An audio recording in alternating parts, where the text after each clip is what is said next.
திருவிளையாடல் படத்துல இசைத்தமிழ் நீ செய்த அருஞ்சாதனைன்னு ஒரு பாடல் கேட்டிருப்பீங்க. அதுல ஒரு வரி வரும், சிவலிங்கம் சாட்சி சொன்ன கதையும் பொய்யோ அப்படின்னு ஒரு வரி வரும். அது என்ன சிவலிங்கம் சாட்சி சொன்ன கதை? சொல்றேன் கேளுங்க.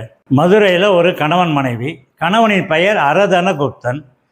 காவிரி பூம்பட்டினத்தில் அவருடைய தங்கையும் தங்கையின் கணவரும் 2 பேரும் இறந்துட்டதா செய்தி வருது. அரதனகுப்தன் மட்டும் தனியாக காவிரி பூம்பட்டினம் போகிறார். அங்கே ஈமச்சடங்குகளை எல்லாம் செஞ்சுட்டு அவங்களுடைய ஒரே பெண்ணு, குமரி பெண் ரத்னாவளி, அந்த பெண்ணை அழைச்சிட்டு அப்படியே வரார்.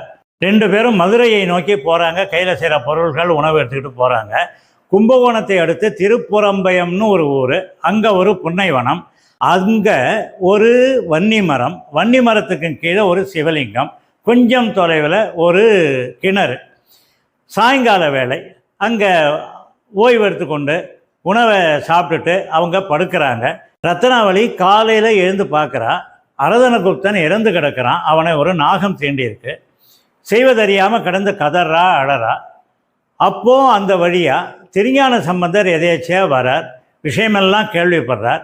சிவனை நோக்கி வேண்டி அரதனகுப்தனை உயிருடன் எழுப்புகிறார். கூடவே ஒன்று சொல்கிறார், இந்த பெண்ணை நீ திருமணம் செய்து கொள்னு சொல்கிறார். சொன்னது திருஞான சம்பந்தர். அதனால் மறுபேச்சு பேசாமல் அரதனகுப்தன் ரத்னாவளியை திருமணம் செய்து கொள்ளுகிறார். 2 பேரும் மதுரைக்கு போகிறாங்க.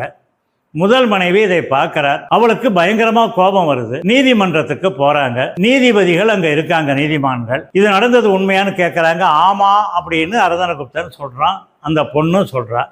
இல்லை, அதுக்கு சாட்சி சொல்லுங்க அப்படின்னு கேட்குறாங்க. சாட்சி யாரும் இல்லை, வன்னிமரம், சிவலிங்கம், கிணறு, இந்த 3 தான் சாட்சிங்கிறாங்க. எல்லாரும் விழுந்து கொள்ளுன்னு சிரிக்கிறாங்க. இந்த 3ம் வந்து சாட்சி சொல்லுமா அப்படின்னு முதல் மனைவி கேட்குறா.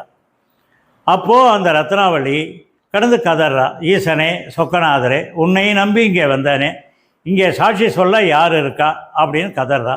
அந்த சமயத்தில் ஒரு அசரீரி கேட்குது, நாங்கள் சாட்சி சொல்லுகிறோம். எல்லாரும் திரும்பி பார்க்குறாங்க. அங்கே திருப்புறம்பயத்தில் இருந்த வன்னிமரம், அந்த சிவலிங்கம், அந்த கிணறு 3ம் திடீர்னு அங்கே தோன்றுது. எல்லாருக்கும் ஒரே ஆச்சரியம். சிவன் அசரீரியாக சொல்கிறார், இவர்களுடைய திருமணம் நடந்தது உண்மைதான், திருஞான சம்பந்தர் வாக்கால் அப்படின்னு சொல்கிறாங்க. எல்லோரும் உண்மை அறிந்து நமஸ்காரம் பண்ணுறாங்க. திருப்புறம்பயத்திலேருந்து மதுரைக்கு போய் ஒரு பெண்ணுக்காக சாட்சி சொன்ன காரணத்தினால திருப்புறம்பயம் ஈசனுக்கு சாட்சிநாதர் என்று பெயர்.